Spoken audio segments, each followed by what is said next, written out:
Donc effectivement, alors merci à vous d'être venu. Donc si pendant des années le patrimoine est resté une affaire de spécialistes et d'érudits, souvent, beaucoup d'acteurs culturels s'ouvrent, on l'a vu, à des démarches plus participatives. Et depuis une dizaine d'années, ou un peu plus, on voit les institutions s'ouvrir et diverses initiatives fleurir ici et là. Alors, quels enseignements peut-on tirer de ces initiatives ? On va venir sur des choses très concrètes. Est-ce que leur mise en œuvre soulève des problématiques qu'on n'avait pas envisagées jusqu'alors ? Dans quelle mesure ces pratiques renouvellent la relation avec les habitants ?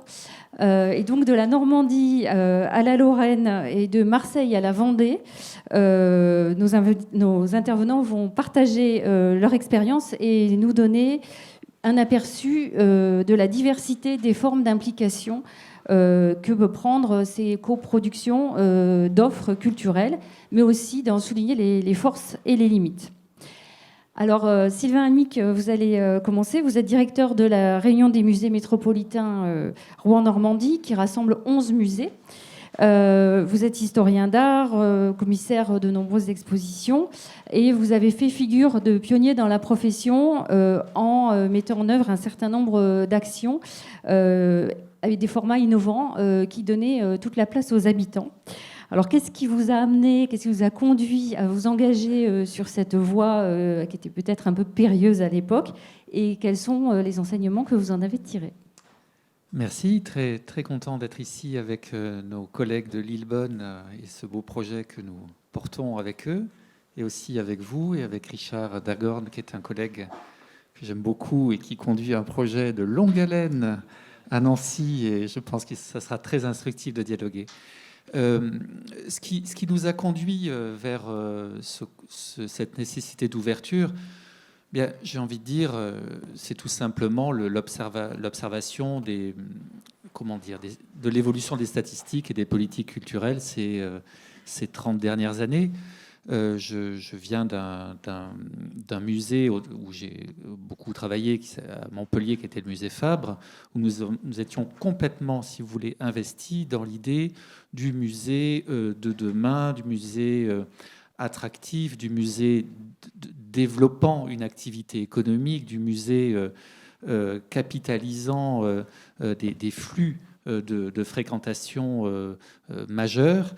Et en même temps, c'est un projet dont j'ai pu sentir assez tôt les limites, puisque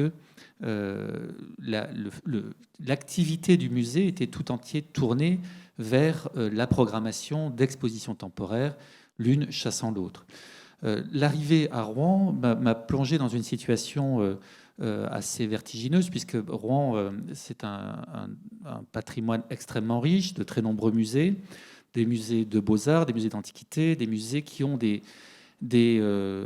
profondeur historique et un nombre colossal d'objets à gérer, et dans lequel vous ne pouvez pas vous détourner simplement de l'activité de conservation, d'études, pour tout miser sur une fréquentation due au renouvellement d'une offre d'exposition qui se trouve dans un milieu de plus en plus concurrentiel, puisqu'évidemment, vous avez tous noté l'inflation du nombre d'expositions, l'émergence d'acteurs privés, la difficulté qu'il y a à négocier des œuvres, le bilan climatique et carbone désastreux de ces opérations, et donc une nécessité de reprendre le modèle fondamental du musée et de reposer finalement quelques questions qui sont à l'origine de la création des musées. La création des musées, c'est d'abord un bien commun, une collection qui a un rôle de développement citoyen, de développement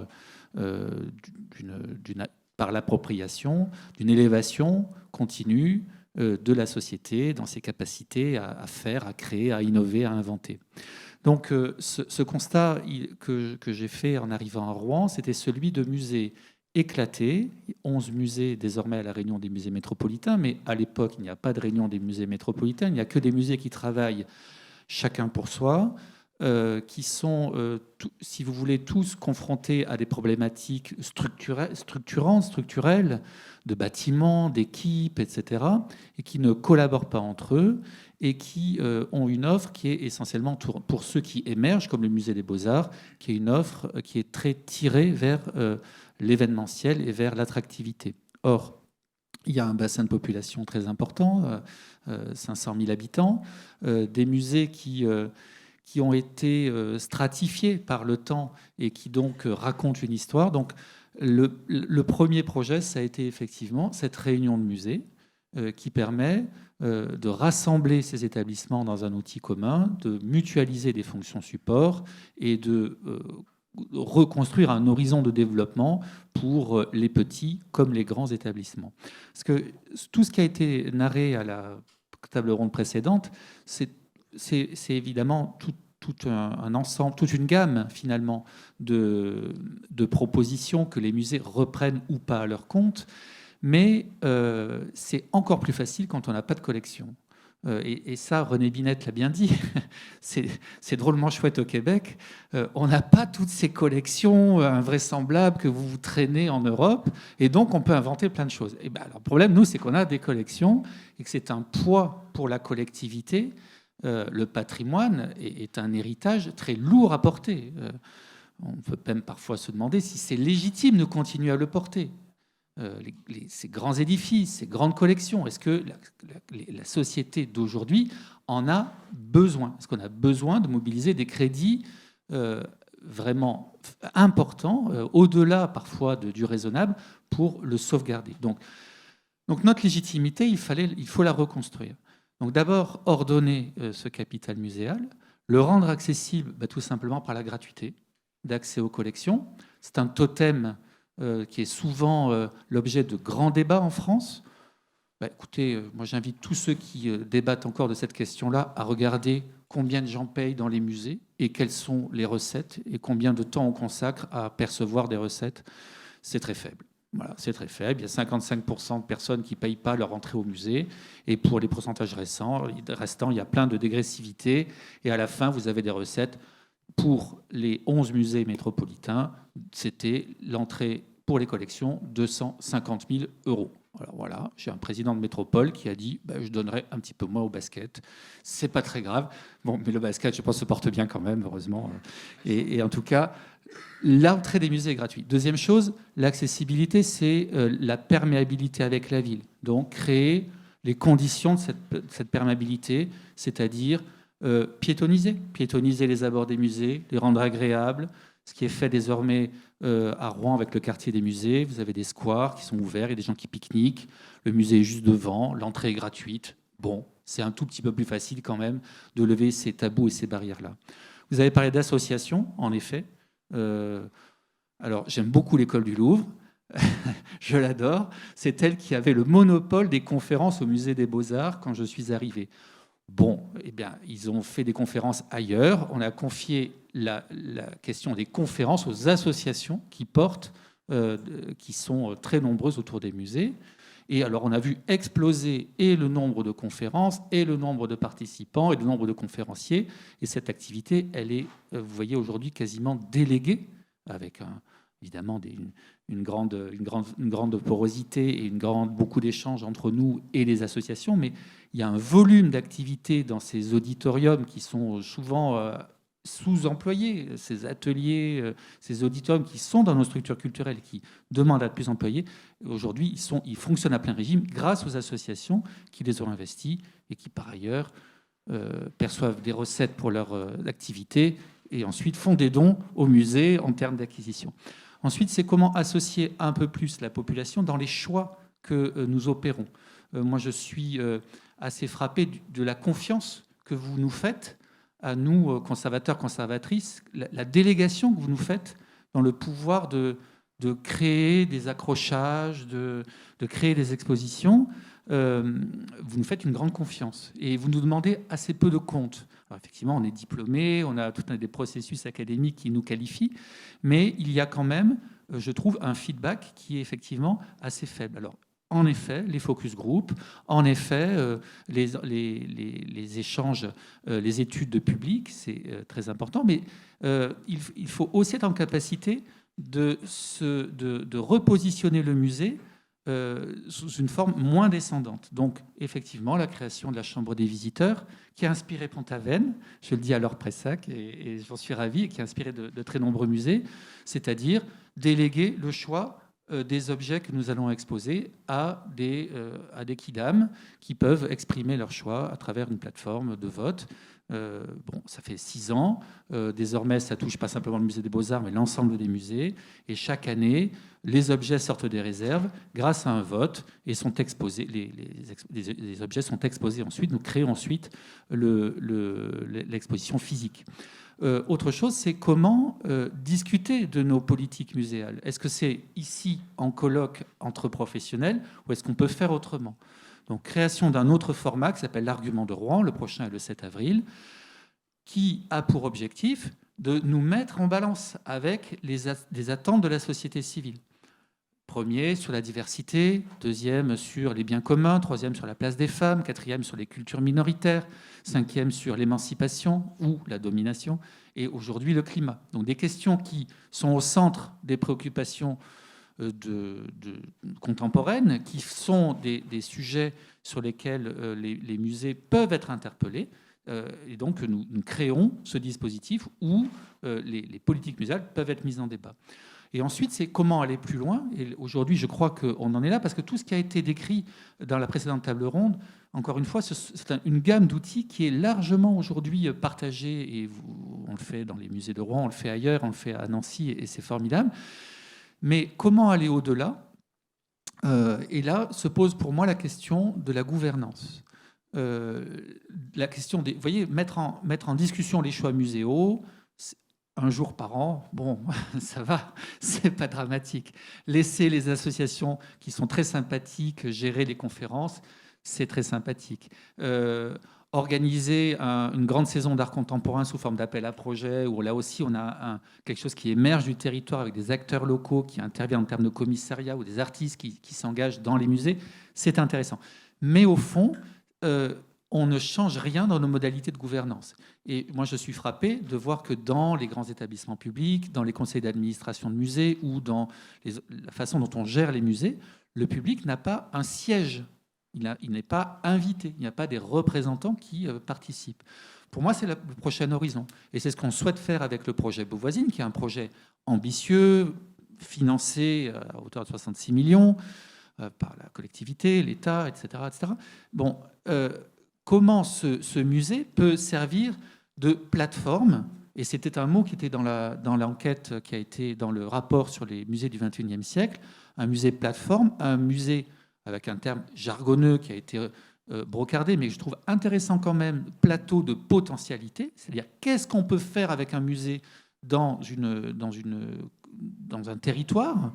Si on en fait une maison qui est ouverte et dans lequel on peut réaliser des projets, la société civile peut réaliser des projets qu'elle porte et qui lui appartiennent, on démultiplie sa capacité. Parce que s'adresser à tous ces publics, organiser toutes ces opérations, ça demande des moyens que le musée ne peut pas demander, ne peut pas obtenir, ne peut pas gérer, car ça demande un déploiement au-delà de ses forces et de ses capacités. Donc c'est bien avec les populations qui vont elles-mêmes porter des projets au sein des musées que l'on peut faire du musée ce lieu ouvert et ce lieu créatif, ce lieu qui, en fait, est bien un creuset des identités citoyennes. Alors, où est le rôle, et je termine, où est le rôle du musée et du conservateur, la conservatrice dans cet horizon-là? Est-ce qu'on est simplement des animateurs? Et alors, forcément, vous voyez, toute la profession, là, se sent fragilisée. Eh bien, précisément par certains formats qui ont été mis en place au sein de la Réunion des musées métropolitains, eh bien, on a changé notre positionnement. C'est-à-dire qu'on n'est plus, je ne vais pas refaire le pape, mais on n'a pas peur, quoi. On n'a pas peur d'être dépossédé de notre expertise. L'expertise, elle est là, elle est super importante parce que c'est une expertise qui, en ces temps de brouillage, est un référentiel sûr, mais on est là pour apporter cette expertise à des gens qui nous la demandent. Et ça, c'est un positionnement différent. Donc effectivement, le musée est un plateau de potentialité. Les collections sont des ressources considérables pour répondre aux questions que tout le monde se pose, parce que c'est une stratification d'histoire formidable.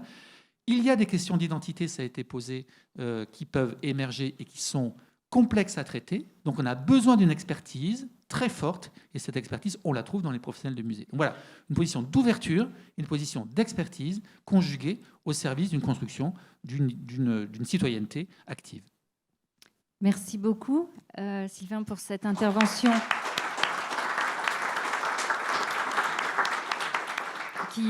qui interroge vraiment la position. Vraiment, cette question de positionnement, elle est au cœur de la relation avec les habitants et de la réflexion sur l'utilité du musée, l'utilité publique du musée. On va rester dans les musées, et puis je vais inviter Simon Leroulet qui nous a rejoint à s'asseoir avec nous. Et là, je vais donner la parole à Richard Dagorn, qui est directeur du musée Lorrain à Nancy, enfin des musées de Nancy d'ailleurs, pardon, et qui est chargé des collections archéologiques et anciennes au musée Lorrain, notamment, qui est en rénovation. Richard, je te connais depuis très longtemps et je t'ai toujours connu une extrême facilité pour aller vers les habitants et les impliquer, et je pense notamment à ton premier poste en Normandie, à Sourdeval, dans la vallée du Couvert, où tu avais mené une collecte pour constituer le fond de cette création de musée, et vraiment en allant au-devant dans les campagnes, retrouver les anciens ouvriers, etc. Et vraiment d'impliquer les habitants dans cette construction. Mais là, on va te donner la parole pour que tu nous parles d'un projet très concret, peut-être pour illustrer un petit peu toutes ces réflexions, que tu as mené à Nancy dans le cadre de la rénovation du musée, qui s'appelle Muséo Labo, et qui a été salué par le prix Patrimoine et Innovation décerné par le CLIC France en 2016.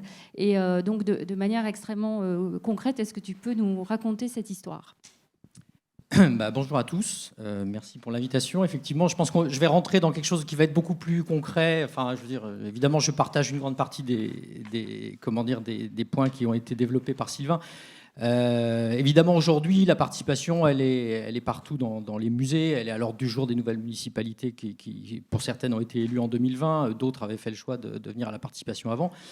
C'est vrai que nous, aujourd'hui, par exemple, il y avait encore au Musée des Beaux-Arts, il y a 10 jours, un Wikiton. Vous voyez, on a la participation, elle est vraiment au cœur. On en parlera peut-être d'ailleurs de ces relations avec Wikimedia qui sont maintenant développées au sein de nombreux musées français. Je voulais revenir sur une opération effectivement qui date de 2015-2016, qui s'inscrit dans un cadre un petit peu particulier. Alors, je ne sais pas comment ça marche. Juste là ? D'accord, ça ne marche pas. Ah si, ça marche. Qui s'inscrit dans le cadre du projet de rénovation du musée Lorrain. Alors effectivement, Sylvain l'a dit, le musée Lorrain, avec le projet de rénovation du musée Lorrain, j'aspire à obtenir l'award du projet le plus long à sortir, puisque c'est un musée dont l'étude de programmation remonte maintenant à 2009. Et ce qui n'est pas sans poser problème, puisque quand un musée est pensé très en amont, évidemment, au bout d'un moment, quand en plus vous ajoutez la problématique du coût des matériaux, bref, je ne m'appesantis pas là-dessus. Le musée Lorrain, vous voyez, il occupe l'ancien palais des Ducs de Lorraine, qui est un bâtiment en grande partie réaménagé au XVIe siècle. C'est un ensemble extrêmement vaste qui, par-delà le palais ducal, inclut également l'ensemble du couvent et de l'église des Cordeliers, également le palais du gouvernement qui a été rattaché au musée en 2010. Alors on ambitionne d'y réaménager le musée, d'y présenter les collections. Je vous ai mis ici, sur la photo de gauche, une image virtuelle de ce que pourrait être la galerie des Serres, donc qui est l'ancienne galerie d'apparat du palais à l'issue de la rénovation. Alors il se trouve que ce musée, il a donné lieu à un concours d'architecture en 2012-2013, et que depuis cette date, en fait, il a eu à s'adapter 2 fois déjà. Alors voilà ce à quoi ressemblait le projet en 2013. Vous voyez, donc on voit le palais ducal à l'arrière, et devant devait surgir du sol cette extension, sachant qu'une partie importante du projet se déroule en sous-sol, ce qui n'est pas là non plus sans poser un certain nombre de difficultés. En 2016, on a adapté le projet. Il se trouve que, pour des raisons sur lesquelles je passe assez vite, l'étude patrimoniale du site avait été relativement incomplète, ce qui fait que certains éléments patrimoniaux avaient été mal appréciés. Et de ce fait, on a été, en 2016, contraint d'en arriver à un projet, vous voyez, qui réduisait considérablement la longueur de ce bâtiment neuf. Vous voyez que vous avez ici dans cette superbe vue entre chien et loup dont l'architecte est très fier. Bref, je vous laisse partager ou non son goût et son esthétisme. Il se trouve qu'en 2020, on a encore changé, là, suite à l'arrivée d'une nouvelle municipalité qui avait émis quelques réserves au moment de la campagne sur la pertinence du projet, sur son insertion dans le site. Et pour le coup, on a descendu notre bâtiment extérieur sur un seul niveau. Il prend désormais la forme d'un auvent, mais à titre personnel, je trouve que l'adaptation, elle a plutôt été favorable au projet. On est face à une équipe d'architectes qui a notamment rénové le musée des Beaux-Arts de Lyon dans les années 90, qui, à chaque fois qu'il faut reprendre le travail, finalement, enrichit la proposition plus qu'il ne la dénature. Toujours est-il que ce projet, il n'a pas été évidemment sans faire polémique, notamment pour ce qui est de la partie architecturale. Et entre ces deux premières versions que je vous remontre à l'instant, là, 2013 et 2016, eh bien, on a eu toute une polémique sur ce bâtiment qui allait profondément dénaturer le site. D'ailleurs, on l'a surnommé le wagon. Enfin, vraiment, on a eu vraiment un certain nombre de propos très durs à l'égard du projet. Et le maire, finalement, nous a demandé à l'époque, nous a dit, mais il faut réagir à ça. Et trouvez-moi quelque chose d'une certaine façon. La réponse qu'on a apportée, elle a consisté à dire il faut qu'on déporte la problématique de l'enveloppe extérieure du bâtiment, si vous voulez, parce que finalement, c'est un problème de goût. C'est est-ce que j'aime les bâtiments en verre ou pas? Est-ce que j'aime le verre sérigraphié? Enfin, vous voyez, des choses sur lesquelles chacun peut se prononcer. Alors qu'un projet de rénovation, c'est beaucoup plus que ça. Hein. C'est un musée, ce sont des fonctionnalités, ce sont la qualité d'un volume, c'est la qualité d'une scénographie, toute chose, si vous voulez, qui était réduite à néant par ses opposants. Ces opposants, ils ne voyaient que cette enveloppe extérieure qui allait complètement dénaturer le site.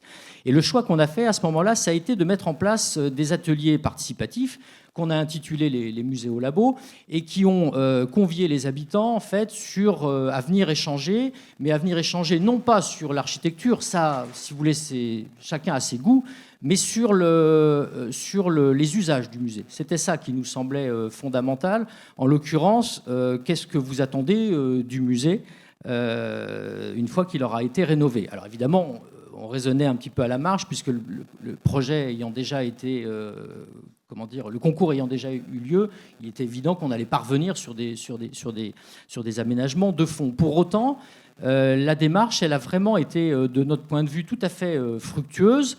Et c'est un peu ça que je voudrais vous raconter en quelques minutes. Et peut-être pour vous donner une règle du jeu, qui est une règle du jeu qu'à mon avis, assez facilement d'ailleurs, on peut reprendre à son compte dans le cadre d'un petit musée. Enfin, j'ai dirigé des petits musées, des moyens musées. Aujourd'hui, c'est un gros musée.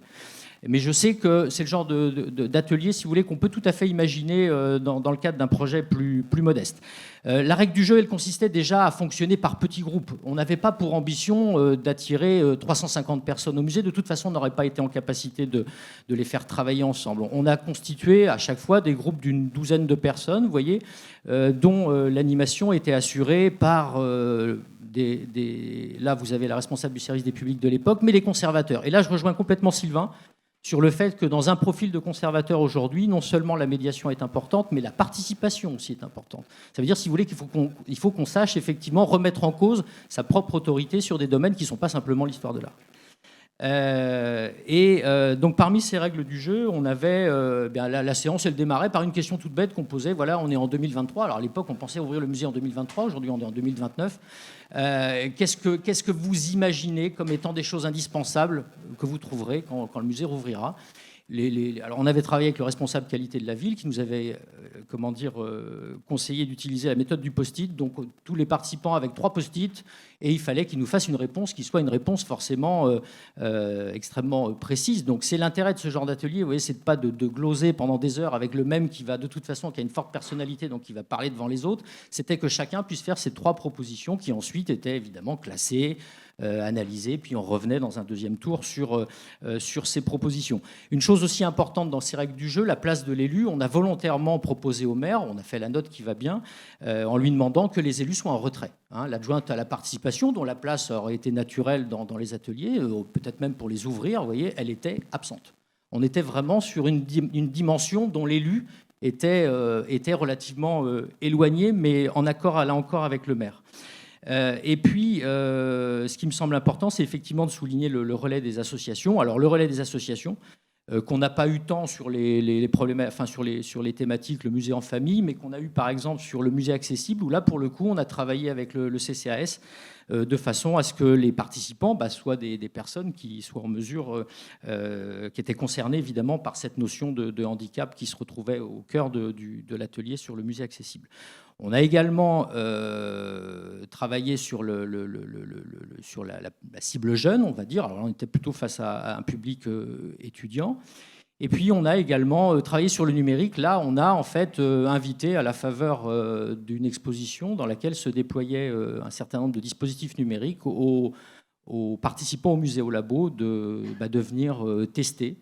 Donc là, ils étaient plus dans une optique de test, vous voyez, de nous faire leurs commentaires, etc., leurs retours.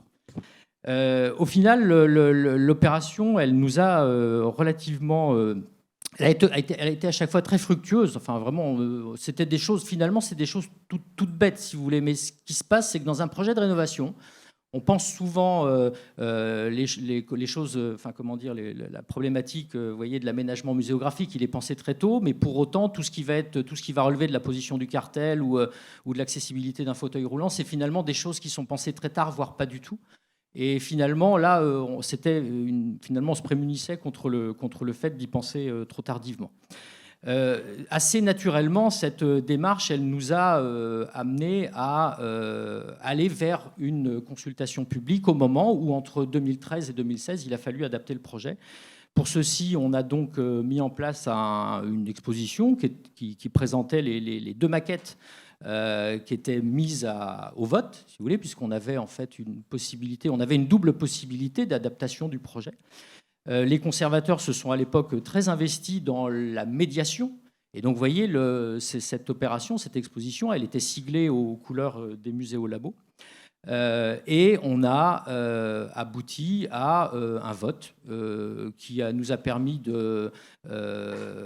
un vote. Alors, on a eu 1100 votants. Alors, 1100 votants dont, à chaque fois, évidemment, les noms et les coordonnées étaient précisés. Donc, on a vraiment là des vrais votants. Vous voyez, c'était pas je clique 12 fois et je vote 12 fois. Et on a abouti à ce rapport-là que je vous montre, qui a permis finalement de légitimer une adaptation, mais qu'à mon avis, les ateliers des musées au labo ont rendu possible, et sans lesquels, à mon avis, cette votation n'aurait pas eu grand intérêt, ni même n'aurait pas été très, très légitimée. Voilà. Donc voilà, on m'avait demandé de faire concis et parfait. Marrant. J'étais concis, mais pas marrant. Merci.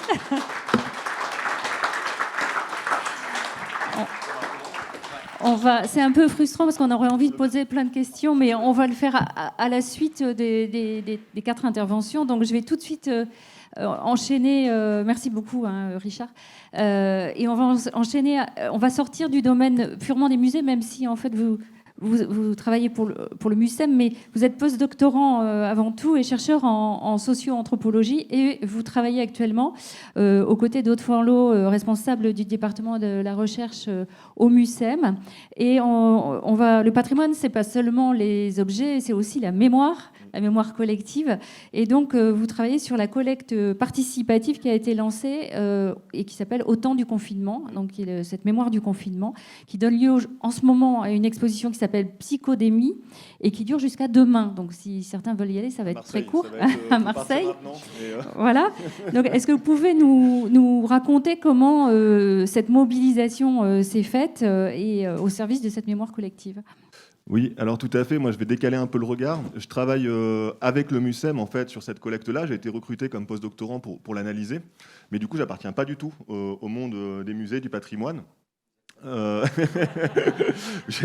du coup, je rejoins plein de préoccupations qui ont été mentionnées par les 2 autres intervenants, et notamment sur ces questions de participation, puisque en tant que sociologue, ce qui m'a interrogé, c'est les limites méthodologiques aussi, des fois, à ces démarches participatives. Et le fait qu'on a tendance, en sociologie aussi, souvent dans différents domaines, à voir la participation comme un vœu pieux, qui est rarement réussi, notamment parce qu'en fait, ça demande énormément d'efforts. Et là, on a vu sur les 2 précédentes interventions qu'il y avait effectivement un vrai effort. Et j'imagine que des fois, c'est un peu décevant parce qu'il n'y a pas grand monde qui vient. Mais en fait, il faut le faire. Et là, on va voir à partir de cette collecte-là comment le geste a dévié la forme de recherche habituelle au MUSEM. Et en même temps, comment ça a créé de nouvelles limites.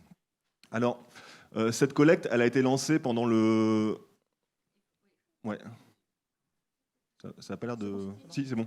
Elle a été lancée le 20 avril par un appel mis sur le site du MUSEM qui a été repris dans beaucoup de médias, radio, presse et Internet. On y reviendra un peu plus tard parce que c'est un élément d'explication intéressant, pour appeler les citoyens à participer à cette collecte de la mémoire vive du confinement en envoyant une photographie d'un objet ou des photographies d'un objet accompagnées d'un petit témoignage avec leur adresse mail et leur adresse. On a reçu, le musée, parce que moi j'étais pas encore là, a reçu près de 650 propositions qui ont continué à arriver au fur et à mesure, avec des profils d'objets relativement divers. Et donc ça a donné lieu à une forme de sélection pour l'entrée en collection, ou au contraire pour rediriger ça comme des matériels d'études qui va être gardé en archive selon des critères qui sont ceux des musées, donc qui n'étaient pas les miens pour le coup, mais qui sont des critères de conservation. Notamment éviter des risques de contamination dans les collections, aussi de l'intégration dans les collections existantes, dans quel pôle ça rentre, et donc du coup ça va orienter aussi ces choix-là. Donc moi j'ai dû travailler à la fois sur l'ensemble de ces propositions-là et sur les objets qui ont été sélectionnés. Je vous ai mis quelques images quand même parce que c'est intéressant de voir à quoi ça ressemblait tout ce bazar. Donc, je vous ai pas mis les 650 parce qu'on n'a pas le temps. Mais voilà, ça va de banderoles de soutien aux soignants. Un faux col qui était utilisé pendant les visios par la personne avec cette espèce de map monde. Un masque, au moment de la pénurie des masques, on a reçu beaucoup de masques, vous pouvez l'imaginer, donc qui ont été faits par des collectifs de couturiers et couturières ou de gens qui les avaient fait eux-mêmes pour les hôpitaux ou pour eux-mêmes. Et ce masque en papier, pour le coup, avec un plan qui était en libre accès sur Internet pour pouvoir les reproduire, dont l'efficacité, à mon avis, sanitaire est réduite, mais en tout cas, il y avait cette espèce de geste-là. Mon préféré restant quand même la table de backgammon faite avec une planche à découper le saucisson et on ne voit pas, mais les pions qui sont en fait des capsules de bière et des bouts de bouchons découpés en rondelles, qui témoignent aussi de cette... on essaie de trouver du divertissement là où on peut dans cette période. Les billets, donc des références beaucoup à la culture, c'est un musée, donc on va y revenir aussi, mais les objets sont orientés. L'attestation qui a été saignée à blanc par la personne. Les chaussures du soignant qu'il laissait à la porte de chez lui. Donc les témoignages, des fois, étaient très émouvants aussi. Tous les jours, il laissait ces chaussures-là. Et en fait, pour lui, c'était une façon de passer la marque de la fin du travail et le moment où il rentrait chez lui, et inversement au retour. Et puis, la dernière série d'images, donc des choses un peu de l'ordre du loisir créatif, comme ce téléphone en papier mâché. Et puis ce pantin qui a été fait par un père de famille qui s'ennuyait un petit peu, qui a fabriqué ce truc-là. Sa compagne a cassé la tête, du coup elle a remplacé. En fait, à la fin, il venait pour servir de prétexte à porter des messages dans la famille. Quand il partait au boulot, il y avait les enfants qui avaient mis un mot, etc. Donc en fait, cet objet-là, il est devenu central dans la vie du foyer, alors qu'à la base, c'est un objet ordinaire et complètement anodin. Et d'ailleurs, quand on l'a reçu, il y avait une lettre qui accompagnait, qu'on a retrouvée après, en fait, on ne s'en était pas rendu compte, qui demandait de le prendre en photo devant le musée. Et donc du coup, en fait, on l'a mis en scène à différents endroits parce qu'il manquait au fils de cette famille.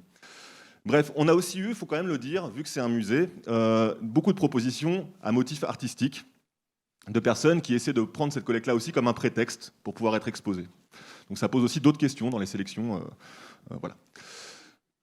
Au niveau de la valorisation, il y a eu la découverte de ces objets en ligne sur le site du MUSEM, notamment pendant le deuxième confinement, où en fait, toutes les semaines ou toutes les 2 semaines, je ne sais plus, il y avait un objet qui était affiché avec une petite analyse. Des interventions comme celle-ci où on essaie de parler de cette collecte, notamment aussi beaucoup d'interventions dans la presse, on a reçu énormément la presse, et puis cette exposition avec Antoine D'Agata, Psychodémie, dans le cadre du projet Taking Care, qui revient justement sur qu'est-ce qu'on fait justement de ces objets en général dans les musées. Ce qu'il faut, dans le travail, ce qu'il a fallu faire aussi, c'est comparer les catégories intuitives qu'on avait en regardant le fond avec le lexique employé dans les témoignages. Donc là, on est en train de mener une petite enquête lexicométrique sur les témoignages qui ont été donnés. Là, j'ai fait ça vite fait l'autre jour pour vous donner une idée. Je n'ai pas retrié, donc il y a confinement qui apparaît au centre, bien évidemment, mais c'est absurde de le laisser en fait dans l'enquête. Mais en tout cas, vous voyez un peu les mots qui apparaissent. notamment la question du temps, période, moment, beaucoup de registres pour raconter le temps. Les masques qui apparaissent aussi, le travail. Ça, c'est en gros la base de données. J'ai mis une petite capture d'écran pour que vous voyez, là j'ai réduit le nombre de colonnes, mais qui va me permettre en fait de travailler depuis les techniques employées et les matériaux utilisés. Et on se rend compte, alors que c'est sur des objets 3D, on est quand même dans un musée qui collecte des objets en 3D, qu'il y a beaucoup de papier. Et en fait, on se rend compte aussi de ce que ça veut dire aussi des ressources et des techniques utilisées. Donc voilà. Pour revenir plus sur la question de la participation de la co-construction, on se rend compte quand même qu'il y a une relative homogénéité sociologique.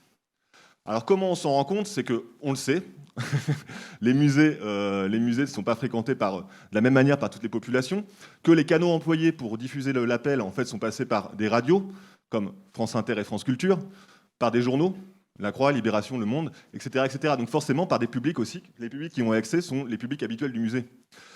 Dans les difficultés, il y a la question de la dette vis-à-vis de ces donateurs, puisque quand les objets ne sont pas retenus, des fois on perd le contact, c'est-à-dire qu'on n'a plus de réponse. Il y a un truc de se dire, bon, bah, mon objet n'a pas été retenu, donc il n'y a pas de raison que je continue à nouer le contact. Donc ça, c'est un vrai travail qui est notamment qui a été mené par ma collègue Juliette Beau, qui est en contact avec les gens et qui essaie régulièrement de créer de l'actualité aussi, avec Aude, pour que les gens gardent le contact sur la collecte.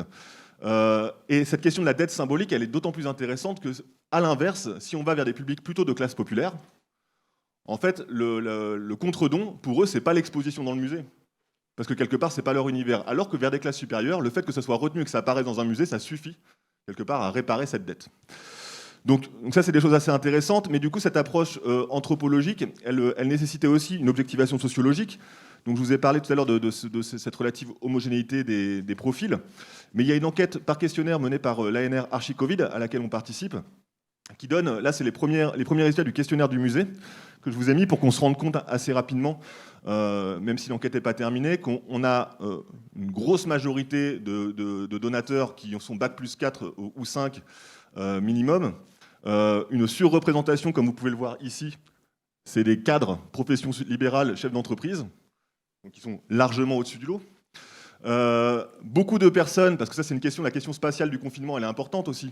Comment est vécu le confinement? On se rend compte dans les témoignages que les gens ont plutôt un regard lumineux sur leur expérience du confinement. On se rend compte aussi que beaucoup vivent en couple et en maison, et que la plupart ont des extérieurs. Donc voilà, c'est quand même des choses, des indicateurs de classe qui ne sont pas inintéressants à regarder pour essayer d'objectiver un petit peu cette enquête.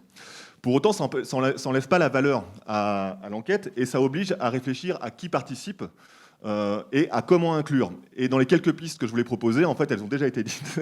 C'était aussi effectivement mettre en place une possibilité peut-être de travail fastidieux, qui prend du temps, mais qui interroge aussi l'éthique des professions qui sont celles du patrimoine, c'est-à-dire de se dire que des fois ça ne marche pas, mais que c'est pas grave parce qu'il faut essayer. Que l'inclusion, elle se fait pas justement sur la question de l'accessibilité uniquement aux portes du musée et comment on y rentre, mais comment en fait on comprend comment ça fonctionne. Que la question de la mémoire collective, en fait, c'est un champ de bataille. La mémoire collective, on le sait depuis Maurice Halbach, c'est la mémoire globalement de ceux qui gagnent, et qu'en fait, permettre la pluralité mémorielle, c'est aussi permettre justement ces gestes-là qui sont proposés par les deux collègues, d'inclure dans le processus même de décision et de sélection ces catégories relativement silenciées dans la société. Merci beaucoup. Et vous...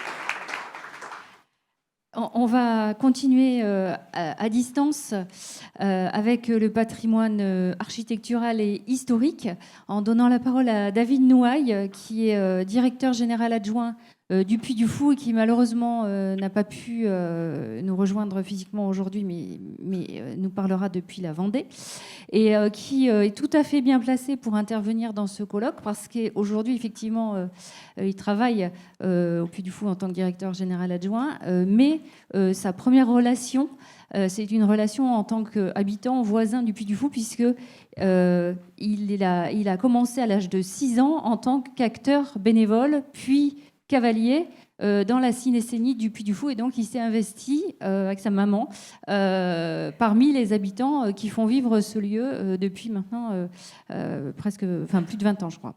Donc je pense que vous êtes avec nous, David, je vous aperçois, voilà. Et donc je vous laisse la parole pour nous raconter un petit peu comment ça se passe et comment on arrive à maintenir cette relation sur la durée avec les habitants au Puy du Fou. Très bien. Bonjour à tous, j'espère que vous m'entendez bien. Parfaitement. Donc oui, avant de commencer, je voulais juste pour certains d'entre vous peut-être faire un rapide rappel sur le Puy du Fou, ce que c'est et comment il a évolué. D'abord avec une phrase que nous on aime bien, c'est une phrase de Victor Hugo dans son livre 93 où il parle de la Vendée, finalement qui résume à elle seule ce qu'est l'esprit du Puy du Fou. Voilà, la Vendée ne peut être complètement expliquée que si la légende complète l'histoire. Il faut l'histoire pour l'ensemble et la légende pour le détail. Et c'est vraiment la philosophie avec laquelle nous développons l'ensemble de nos spectacles et de nos créations au Puy du Fou, et ce qui guide la démarche artistique du Puy du Fou.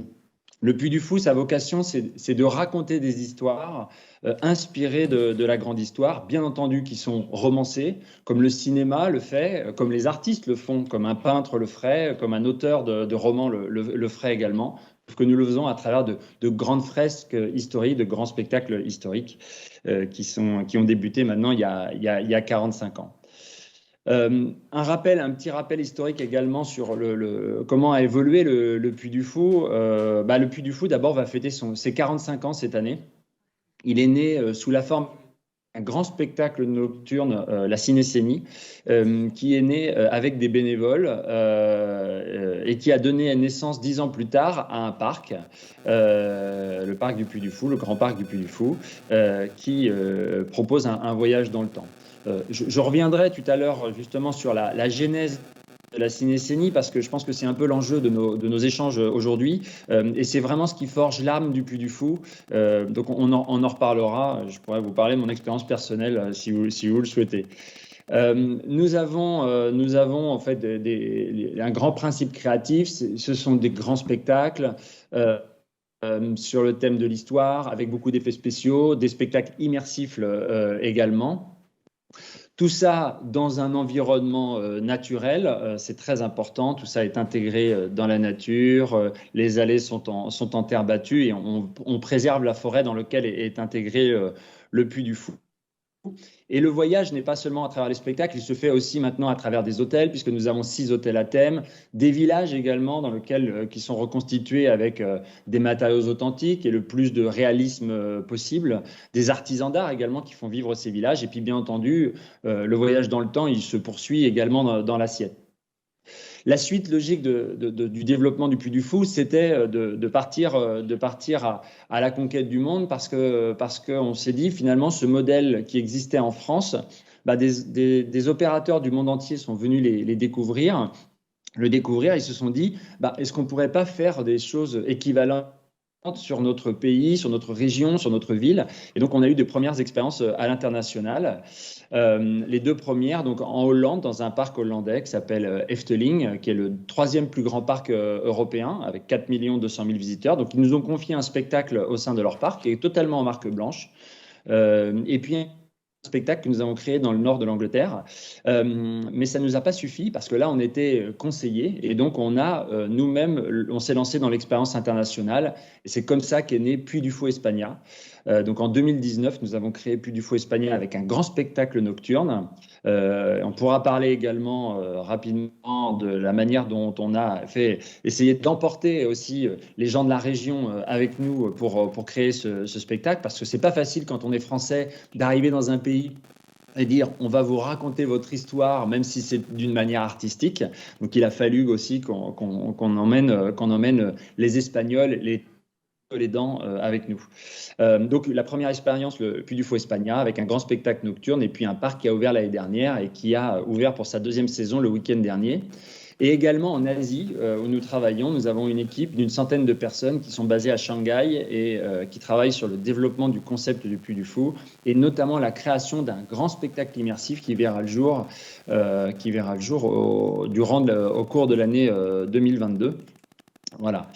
On continue également le développement du Puy du Fou avec de nouveaux horizons de développement. Donc, récemment, nous avons annoncé la création d'un train historique également qui va faire un grand tour de France. Ce train s'appellera le Grand Tour et ce sera un grand tour de France à la découverte des merveilles du Puy du Fou, des merveilles de la France. Voilà, découvrir le patrimoine et l'art de vivre français. Voilà, donc sur plus de 4000 km, le Puy du Fou le mettra en scène comme un spectacle, bien entendu, mais ce sera pour aller découvrir la France et le patrimoine lui-même. Récemment également, la semaine dernière, nous avons annoncé la création de Puy du Fou Film. Donc on peut raconter des histoires à travers des spectacles, dans des parcs, on peut raconter des histoires dans un train, à la découverte du patrimoine français, mais on raconte nos histoires aussi à travers des films, des documentaires et des séries sur lesquels nous travaillons également. Le Puy du Fou a également des engagements forts. D'abord, le premier engagement, c'est la transmission. Voilà, on est un centre de formation. On a créé même une école art-études. Depuis la maternelle jusqu'à la 3e, on prépare l'ouverture du lycée pour l'année prochaine. Et un centre de formation artistique qui est totalement gratuit pour les enfants qui sont membres de l'association du Puy du Fou. Ils peuvent accéder à des disciplines artistiques. On peut apprendre à monter à cheval, à faire du théâtre, à fabriquer des costumes, à faire du son et de la lumière totalement gratuitement grâce à ces formations. Et les engagements pour la nature également qui sont importants. Le Puy du Fou, la première récompense que nous avons, c'est les visiteurs qui nous la donnent avec un niveau de recommandation et de satisfaction hyper fort. Sur TripAdvisor, en 2020, nous étions le premier parc français européen et le 2e mondial. Donc c'est vraiment le public qui salue les efforts d'excellence que nous avons chaque jour. Et puis également des récompenses régulières pour l'ensemble des créations du Puy du Fou, que ça soit en France et également en Espagne. Voilà. Et bien entendu, le Puy du Fou est également un modèle économique qui se portait pas mal avant la crise du Covid. Bien entendu, la crise du Covid nous a mis en grosse difficulté. Mais cela dit, voilà, on reste un moteur économique important avec des retombées économiques importantes sur toute la région.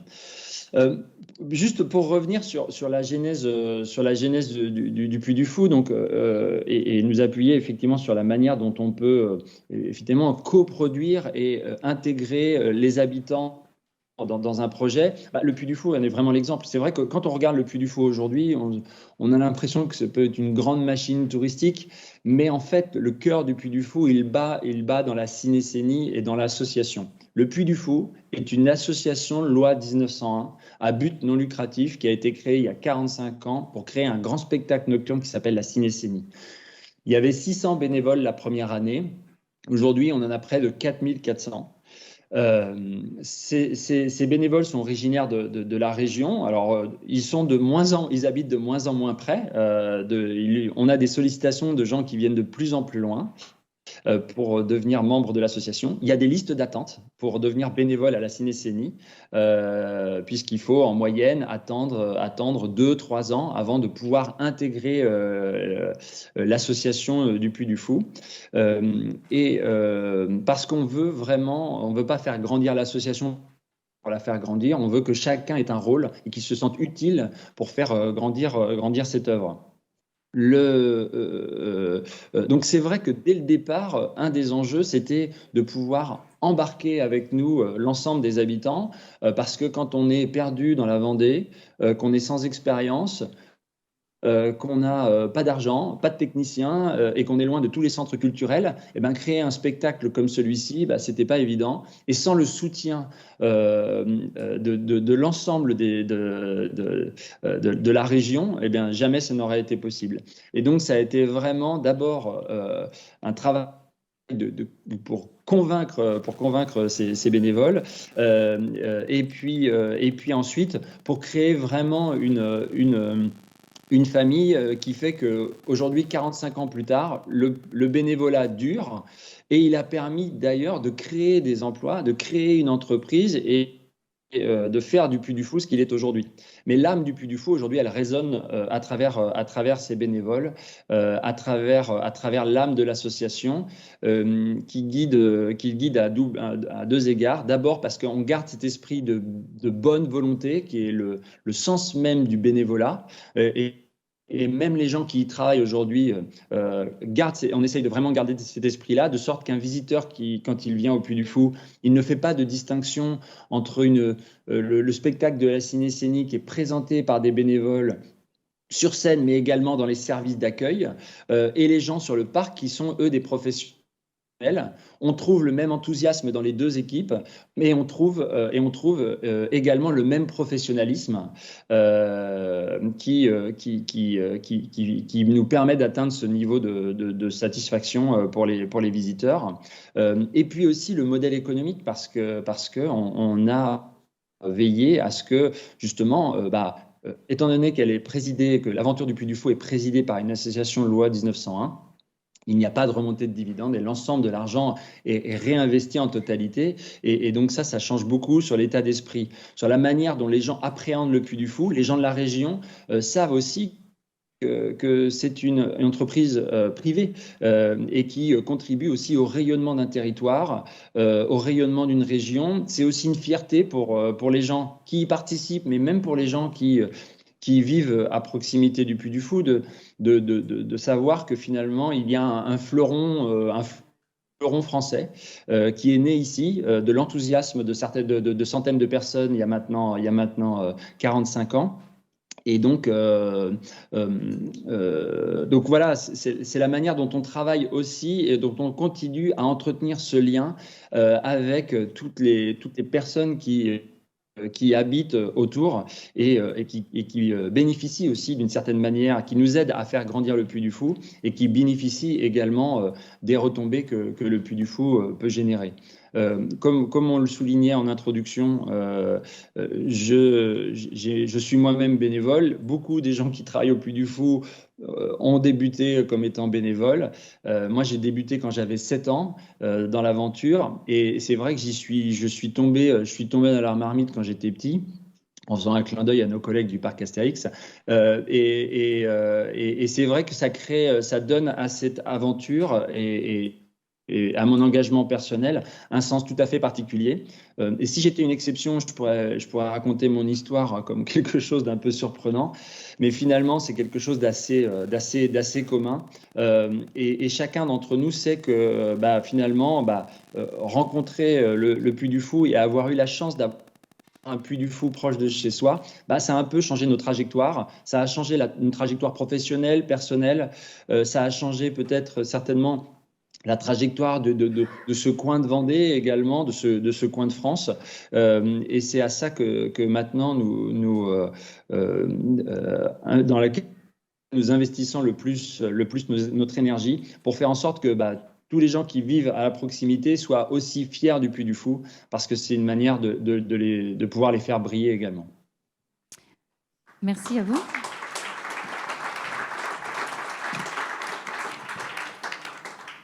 Donc, on va prendre le temps de quelques questions avant la pause. Essayer de pas trop mordre, mais je pense que c'était suffisamment riche là pour qu'il y ait quand même. J'ai vu quelqu'un lever la main. Xavier Savary, musée de Vieux-la-Romaine. Merci pour la promotion du Puy du Fou. Sinon, j'avais quelques questions concernant votre expérience, Monsieur Dagorn. C'est par rapport à ce qu'on a mis en place avec l'association Muséomix Normandie, qui s'appelle le Muséo Sprint. Je vois beaucoup de parallèles dans tout ça, c'est super intéressant. Simplement savoir un petit peu l'énergie que vous avez pu y mettre, le temps, la mobilisation en agent, et pourquoi pas le budget pendant qu'on y est. En termes de budget, ça s'est limité aux quelques supports de communication là qui seraient d'ailleurs beaucoup plus simples, enfin qui seraient renforcés aujourd'hui par les réseaux sociaux, enfin vous voyez qui sont évidemment, comme tous, on a un nombre d'abonnés qui croît, donc je pense que ce serait plus facile aujourd'hui de mobiliser encore les gens. C'est vraiment une opération fait maison. avec une formation, je vous dis, avec le responsable qualité de la ville, avec la responsable du service des publics, les conservateurs. On a identifié en fait les profils qui, au sein de l'établissement, étaient à même d'animer la réflexion. Mais c'est vraiment quelque chose de très simple. C'est pour ça, c'est vraiment quelque chose dont voilà, je me disais, merde, avec les musées au labo, dans cette journée d'études, est-ce que je vais être crédible? Parce que vous voyez, je veux dire, on l'a fait vraiment, vous voyez, de façon tout à fait artisanale. Et je pense que c'est ça qui est intéressant, c'est que tout le monde peut s'emparer de ce genre de démarche. Je pense qu'il faut quand même un minimum de tenue sur la com qui va avec. C'est vraiment... et puis, il faut savoir quel est l'objectif. Nous, je vous dis, l'objectif, il était clair, c'était dépasser le débat sur l'architecture.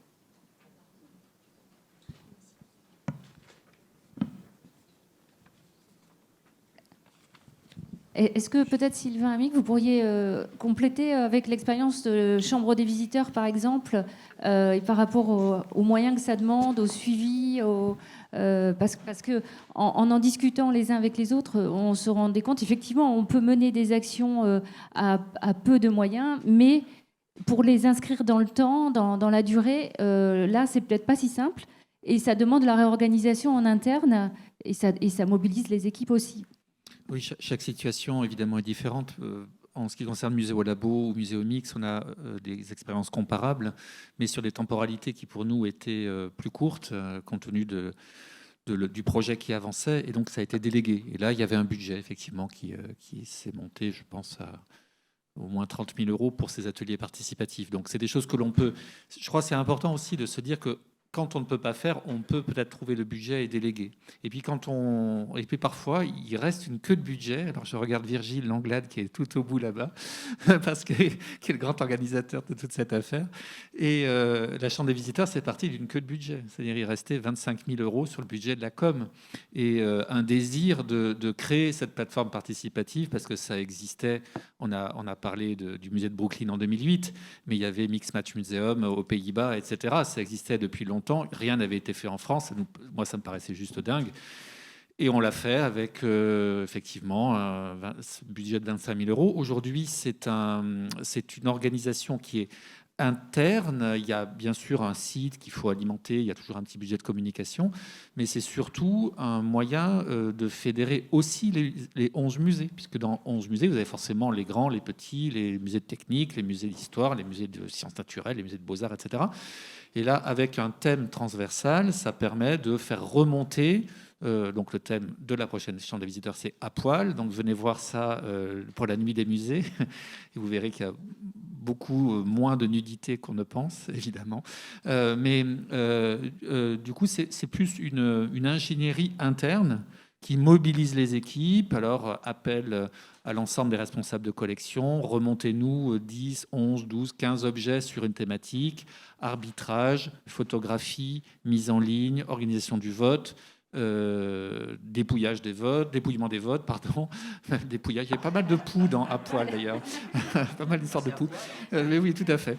Vous le verrez, on le retrouve avec la Marie-Rose. Et ensuite, organisation de l'exposition. Donc aujourd'hui, c'est intégré dans le fonctionnement de l'établissement. Donc tous ces formats qui petit à petit ont été créés, Arguments de Rouen, Chambre des visiteurs, La Ronde pour l'art contemporain, etc., c'est désormais des formats qui rythment l'activité interne de l'établissement. Voilà. Alors après, évidemment, tout ça, ça s'inscrit dans des plans de charge et qui doivent aussi assumer toutes les fonctions régaliennes du musée, de conservation, préservation, recherche, etc. Une autre question ?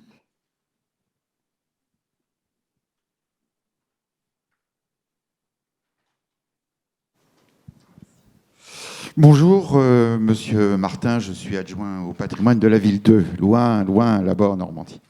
Et donc, sur les 3 témoignages que nous avons eus, et notamment celui à propos de Nancy et de Marseille, m'amène à cette question des efforts. Mais au bout du compte, je vois sur Nancy, vous avez bien dit, sur le vote, pour vous dire, 900 votants.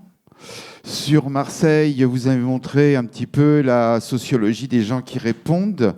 Et je me dis, est-ce que le vrai problème, c'est pas que le mot musée, finalement, fait peur et que ça crée un phénomène d'autocensure d'une grande partie des habitants et qui n'osent pas se tourner vers cette structure. Et je trouve que le témoignage sur le Puy du Fou est bien parlant, parce que, au fait, le Puy du Fou, qu'est-ce qu'il présente? Oui, c'est du spectacle.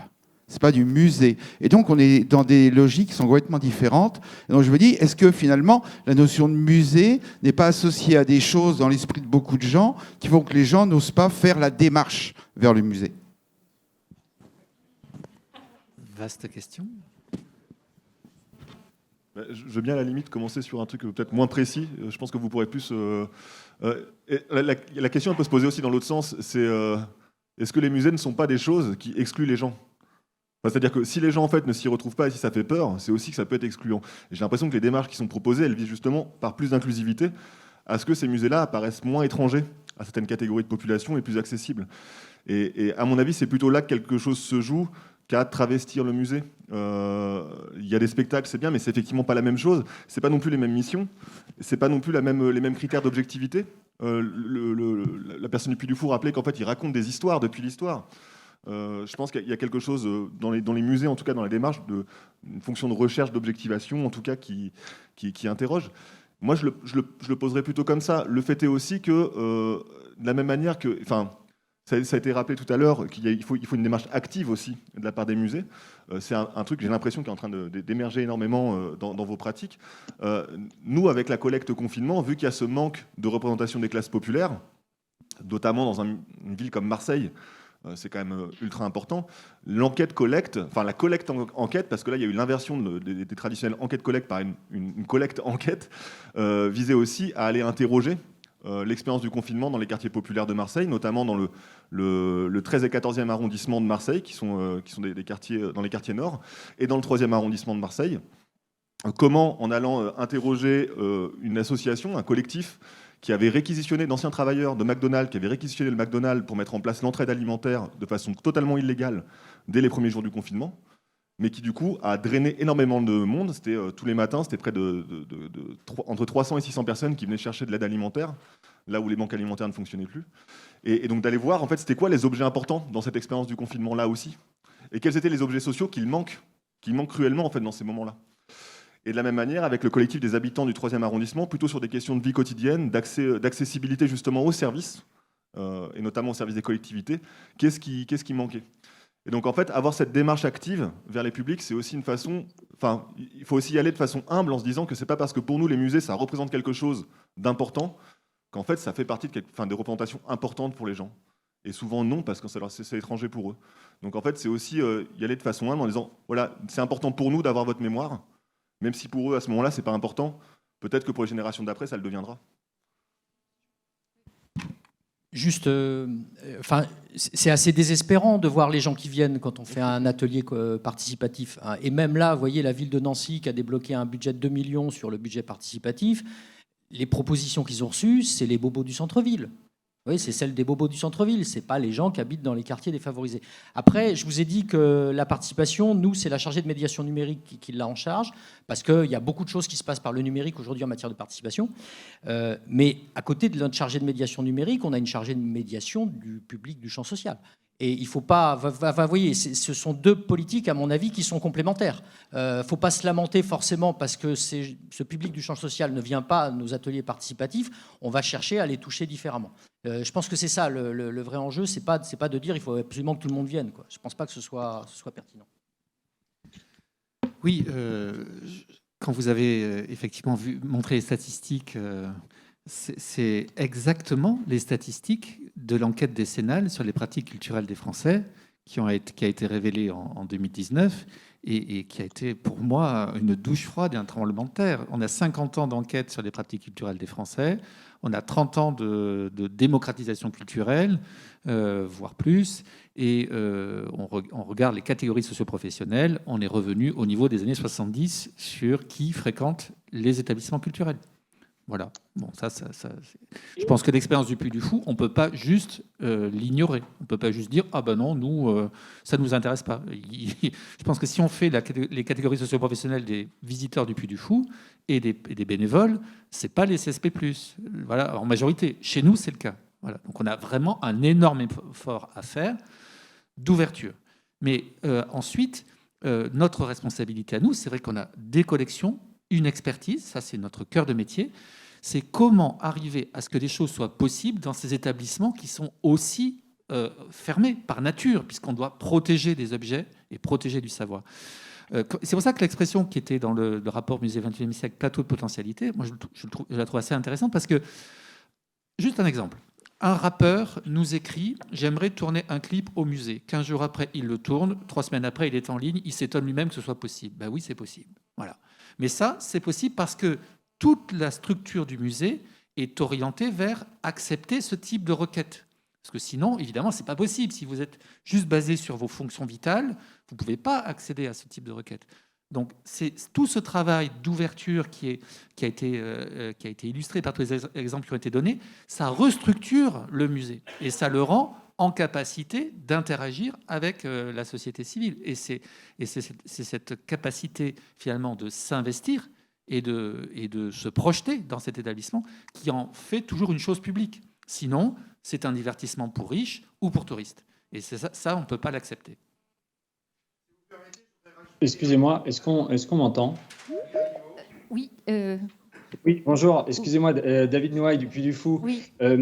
Non, je voulais juste me permettre de rebondir, en fait, pour dire que je pense qu'effectivement, il y a certaines personnes et certaines catégories de personnes qui peuvent être impressionnées par la culture, par le musée, et qui peuvent ne pas oser en se disant bah, finalement, c'est pas pour moi, peut-être que je n'ai pas l'éducation, je n'ai pas les connaissances suffisantes qui me permettront ou peut-être que je ne me reconnaîtrai pas dans les gens qui seront présents dans ces manifestations ou dans ces musées. Et c'est vrai que moi, je redis que le Puy du Fou n'a pas la prétention d'être un musée ou d'avoir un rôle d'historien, mais au contraire d'être un trait d'union qui permet de donner le goût aux gens et la curiosité pour derrière pouvoir aller découvrir justement la vraie histoire, la culture, et s'y intéresser dans les musées, dans les châteaux, dans les monuments historiques qui existent partout en France. Et donc c'est vrai que ce rôle de trait d'union, et si on peut jouer ce rôle-là, nous, de permettre de donner envie aux gens d'aller découvrir ces musées, d'aller visiter ces châteaux et d'en savoir davantage, écoutez, on aura rempli aussi notre rôle. Oui, si vous me permettez, j'aurais un dernier mot par rapport à la dernière intervention qu'on a eue, monsieur. Quand vous parliez du rappeur, et j'ai rebondi aussitôt sur ce qu'avait dit le monsieur de Marseille, excusez-moi, j'ai oublié vos noms, disant qu'ils avaient reçu dans les objets des choses à caractère plus ou moins artistique, dans l'espoir d'être exposés. Mais je pense qu'il y a une piste intéressante, c'est-à-dire que finalement, les gens veulent utiliser le musée. Pas simplement le voir, pas simplement participer éventuellement à ce qu'on met dedans, à son aspect, etc. Mais là, il y a j'ai l'impression qu'il y a une sorte d'envie de l'utiliser, en fait. Le musée, c'est un lieu de ressources. C'est-à-dire que vous avez une mémoire, une stratification des collections qui est une mine. Si vous voulez interroger, s'il y a des sujets qui vous intéressent, on parle du climat là, le 7 avril, la banque de données du climat, elle est dans les musées. Vous avez des tas d'objets qui témoignent de l'évolution de la biodiversité et du climat dans les musées, que ce soit les objets artistiques, les objets naturalisés, etc. Donc, il y a une fonction, si vous voulez, de ressources tout au long de la vie que le musée, à mon avis, doit porter. C'est-à-dire que ce que ne vous a pas donné forcément votre famille ou votre formation ou votre école, le musée, en accès gratuit, vous permet de retrouver tout au long de votre vie des repères pour vous construire. C'est là où notre rôle d'expert se joue. On a parlé de l'Ukraine tout à l'heure, ou quelqu'un a parlé de l'Ukraine. On a lancé un forum culturel pour l'Ukraine la semaine de l'invasion de l'Ukraine. On voit bien que ça, on ne va pas le faire au Puy du Fou. C'est normal, et ce n'est pas leur rôle. Pourquoi ? Parce que nous apportons une garantie d'expertise. Donc le Forum culturel pour l'Ukraine se déroule tous les mercredis avec des intervenants qui ont des parcours qualifiés et qui sont en capacité de porter un discours qui n'est pas une tribune.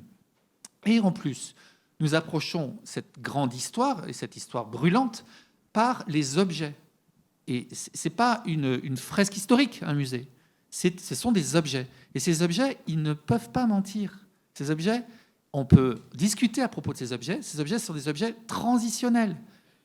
Un autre exemple, au MUCEM, La Voix des objets, un programme sur la relation Algérie-France, qui n'est pas une relation tout à fait simple, à partir des objets des collections et des discussions qu'ils suscitent. Et là, vous avez des gens qui viennent avec leur bagage, avec leur mémoire, et qui arrivent à dialoguer. Si vous attaquez sur l'histoire, les grandes notions, ils ne dialoguent pas, ils s'affrontent. Mais si vous parlez des objets, et les objets, ce sont les musées, là, vous avez un vrai dialogue. Donc, à mon avis, c'est ce plateau de potentialité, c'est cette potentialité du musée qui est notre ressource, notre légitimité dans notre contexte actuel. Peut-être pour aller dans votre sens, le rôle aussi des témoignages directs. En fait, parce que nous, notre rôle à nous, aux chercheurs, c'est de digérer ces témoignages-là et de les restituer. Mais le rôle des captations sonores et de la diffusion des témoignages directs est aussi quelque chose qui permet de se rendre compte que le vécu, il est au cœur des musées, j'ai l'impression. Et qu'il y a quelque chose d'appropriable, en fait, par résonance, par effet de résonance. D'entendre la voix de quelqu'un qui parle, je trouve que ça a des effets, de mimétisme, ou en tout cas de rapport sensible à ce qui est écouté, quoi.